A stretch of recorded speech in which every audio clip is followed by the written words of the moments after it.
Na quarta-feira passada, a professora Bruna ensinou sobre juros simples e hoje eu vou ensinar para vocês sobre juros compostos. A gente denomina que juros compostos nada mais é do que o juros sobre juros, ou seja, o juro em cima de juros. Para começar a explicar como funciona esse método, eu vou retomar um pouquinho a aula passada para vocês verem a diferença entre um e outro. Então, para que isso seja feito, eu vou começar dando um exemplo para vocês. Maria investiu R$ 1.000 em uma instituição financeira. A taxa de juro composto de 10% ao ano durante um período de 3 anos. Determine um montante obtido após esse período de investimento. Para ficar mais fácil a compreensão do exercício, eu acho mais fácil a gente deixar anotadinho do lado do exercício os dados obtidos no texto. As informações que nós recebemos ao ler esse exemplo foi que o nosso capital é de R$ 1.000, que a nossa taxa é de 10% ao ano e o nosso período, que é o nosso tempo, é de 3 anos. E o montante? É a nossa dúvida, não é? Então, a gente deixando do lado, a gente consegue visualizar qual fórmula seria melhor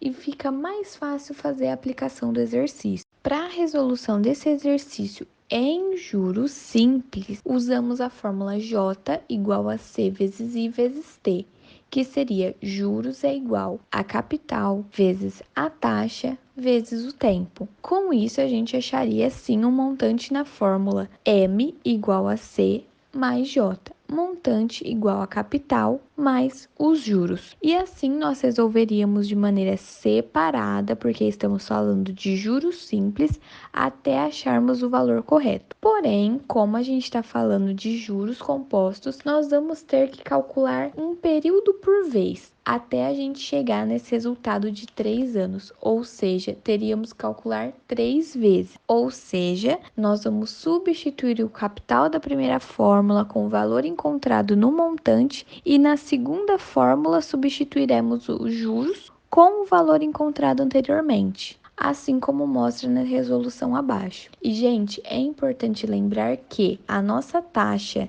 e o nosso período tem que estar igual. No caso desse exercício, tá certo, porque o nosso período é de 3 anos e a nossa taxa é de 10% ao ano. Então, não tem problema nenhum a gente resolver o exercício dessa maneira. Bom, então, assim como comprova a nossa conta, a Maria teve R$ 1.331 de investimento nesse período de 3 anos. A gente pode utilizar uma fórmula muito mais simples do que ficar fazendo um por um até a gente encontrar o valor que a gente realmente deseja e precisa para solucionar o exercício. Mas, Amanda, por que a gente já não fez isso desde o início? E eu respondo para vocês que a gente não fez isso porque eu queria justamente mostrar para vocês a diferença de como a gente calcula uma conta de juros simples e como a gente calcula uma conta de juros compostos. Então, para fazer esse exercício de maneira mais prática, a gente vai usar a fórmula montante é igual a capital vezes 1 mais taxa elevado ao tempo. Então, como eu falei para vocês, eu gosto de colocar os dados do lado,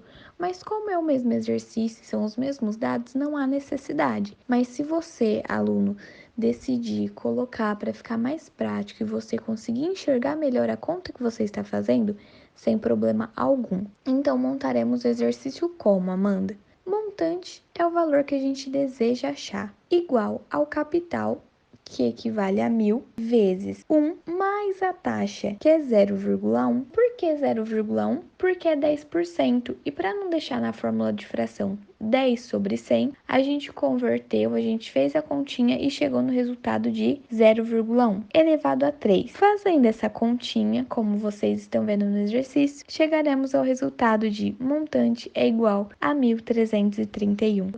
Um beijo e até a próxima.